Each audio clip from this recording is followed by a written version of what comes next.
Долоон бороогтон эртээ урд цагт ах дүү долоон бороогтон байж гинэ. Алгын чинээ газартай юм байж. Гэтэл атгын чинээ цас орж гин. За ингээд цасаа арилгаж байгаад шагаан чинээ шар тосолж гиндэ. Ингээд олсон тасаа хамгийн отхон дүүдээ хадгалуулж гин. Гэтэл отхон дүү нь шагаан чинээ шар тосыг долоосоор байгаад идчихж гин. Отхон дүүгээ зодсоор байгаад алчж гин. Ингээд ноёндон очиж хэлж гиндэ. Ноён түмэн бид нар алгын чинээ газартай юмсан гэхэд ноёнтон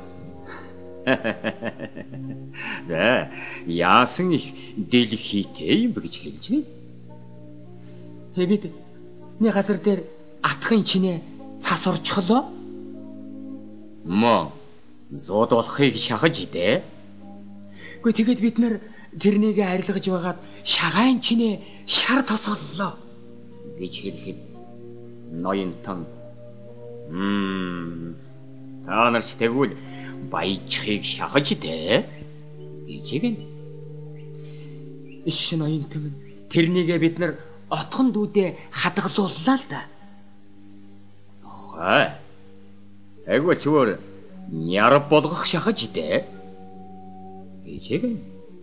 Гүй тэгээд отхон дүүмэн тэр олсон тосын минь долоосоор байгаад идчихлээ гэж хэлэхэд ноёнтон тэгвэл чөөр мангас болохон шахаж дэхөө гэж гин.